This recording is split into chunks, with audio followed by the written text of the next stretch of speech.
What's going on, guys, and welcome back to another video. So here's what's happening this week.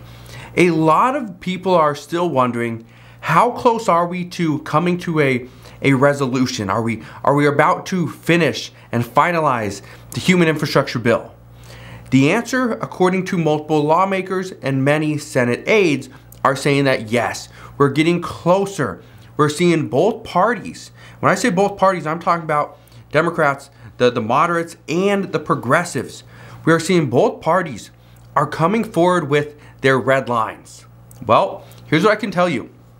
Tomorrow, the White House has said that President Biden will be having two in-person meetings at the White House. One will be with House progressives. The other one will be with moderates, okay? The goal, according to multiple reports, President Biden wants to meet with them separately to figure out their red lines and not have any interruptions or discussions. He just wants to know, okay, where do you stand? How close are we to getting a deal done? And how can we move forward? That's it. He's not going to try to persuade one group over the other. That's not the goal. The goal is to get that group's red lines, okay? Whether it's on the child tax credit payments, whether it's on Medicare, whether it's on immigration, doesn't matter. What are the red lines? How do we move forward? Now, he wants to know, where can we come together? According to a few White House officials today, the goal is to figure out how the two sides can hopefully come together soon. If he can figure out the red lines and he can negotiate, be pretty much the mediator between the two parties or between the two groups, if he can do that over the next few days, get a deal done by the end of this week, then next week it will be time for the two sides to hopefully come together and finalize the deal. That's at least according to multiple reports. Now, one of the things that President Biden plans to do, okay, and again, this is just based off of what we've heard today, and who knows, things could change tomorrow.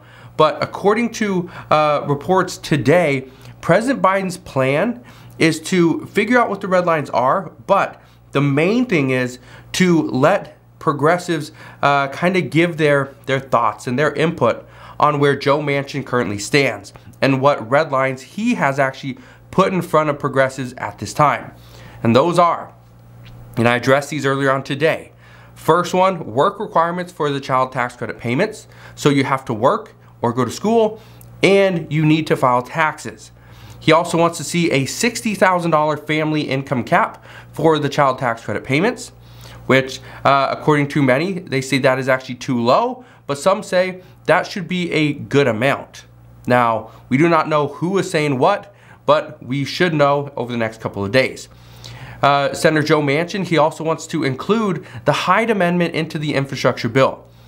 The Hyde Amendment, just so you know, you may already know this, but just in case you don't, the Hyde Amendment simply stipulates that there's no federal funding that can go towards abortions and stuff like that. Okay, that's pretty much all it is. You can't use federal funding for an abortion, right? That's it.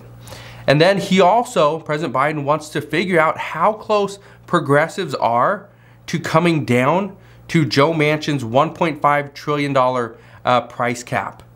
Are they close? Are they at $2 trillion? If they are, and that they've come down all the way from 3.5, that's $1.5 trillion down, could Joe Manchin come up? Okay, so that's kind of where things are at right now. Now, my guess is we're going to have more updates on this over the next few days.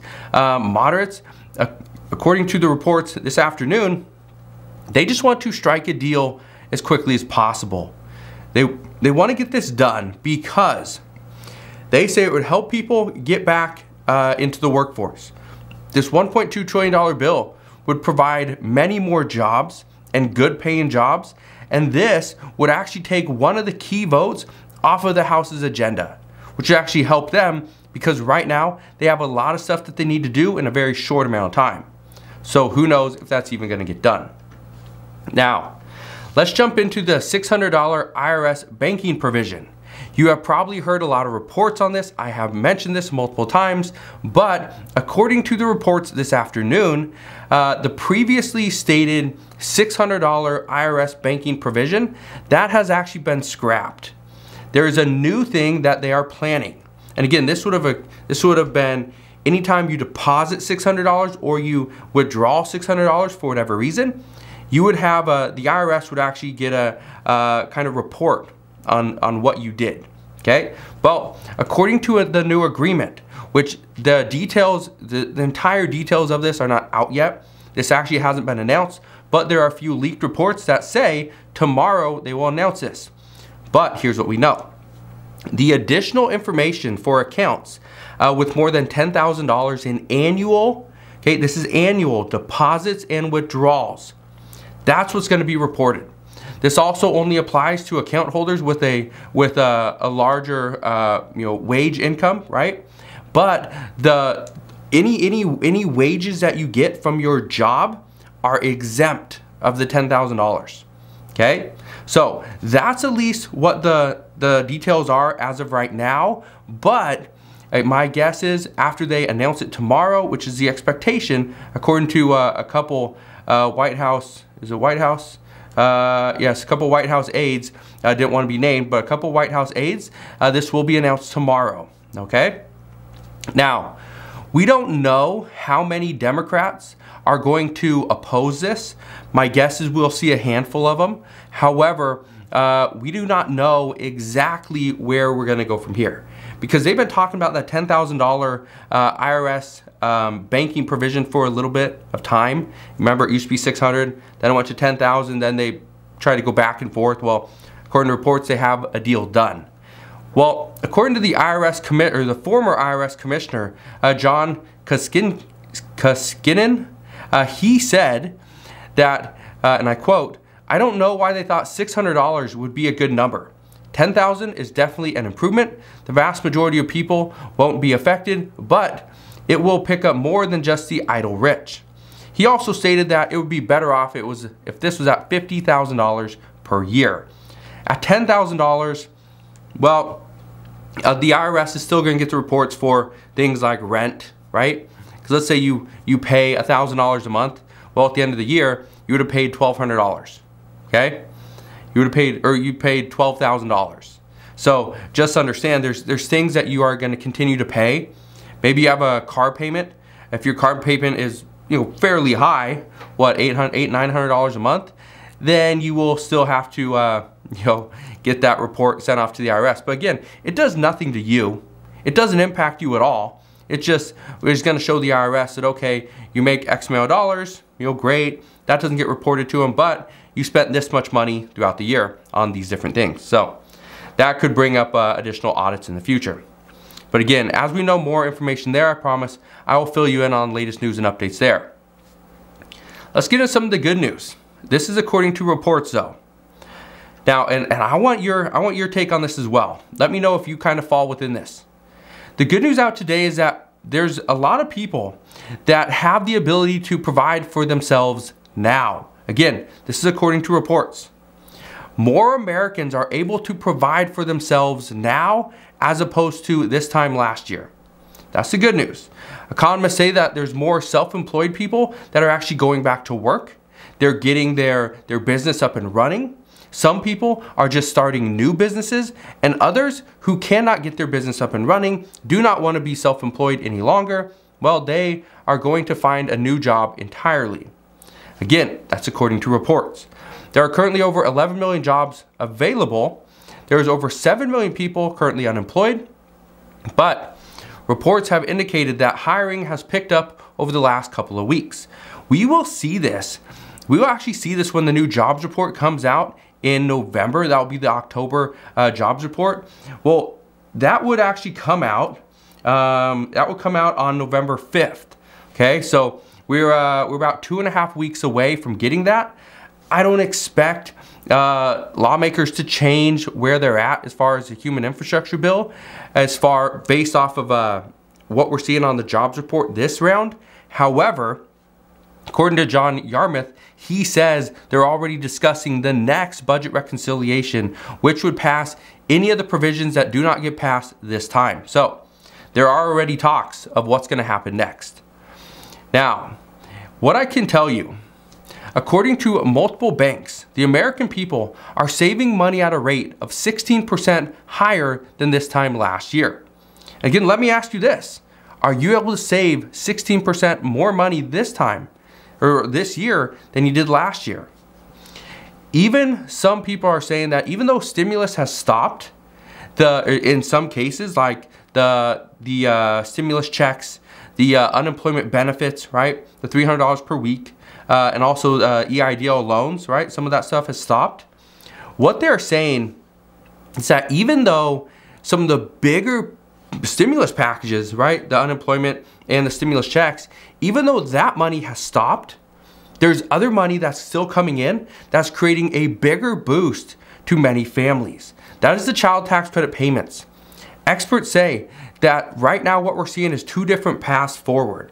We're seeing those with children are going to be able to provide for themselves and their families for a little bit longer because they're getting that child tax credit payment. Those without children are going to struggle a little bit. So we're seeing two different issues right now. What I can tell you is that Senator Joe Manchin, he really wants to put a cap on the child tax credit payments. That is the income limit of $60,000 for a family. $60,000 is what many people are considering, or many experts consider, is the threshold between lower income and middle class earners. So we'll see what happens there. We also know there's been discussions over the debt ceiling, which is actually pretty interesting because this is just showing how Democrats are more, pretty much now more than ever, they're more interested in pushing for that budget reconciliation for the human infrastructure bill. They don't plan on using the budget reconciliation for the debt ceiling. According to reports, multiple Democrats have said that increasing the debt ceiling through a budget reconciliation is actually a bad idea. It's not something that they want to move forward with.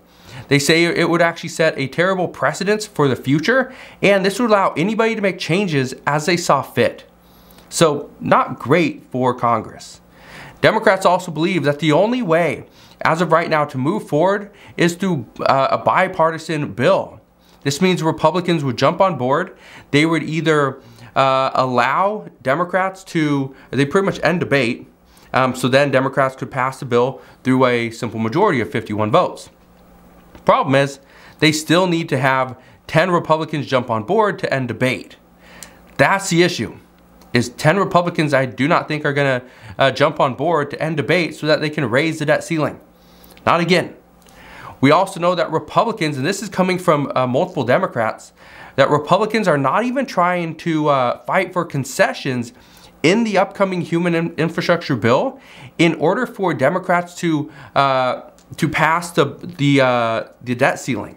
So that's becoming a big issue as well, because what we heard from multiple White House reporters is that Democrats were hoping, which is not great when you're talking about the debt ceiling, the American people, and possibly sending us into a recession, but Democrats were hoping that one of the things that they had on the table was that they could actually get Republicans to vote in favor of a debt ceiling if they dropped the human infrastructure bill a little bit, dropped the price.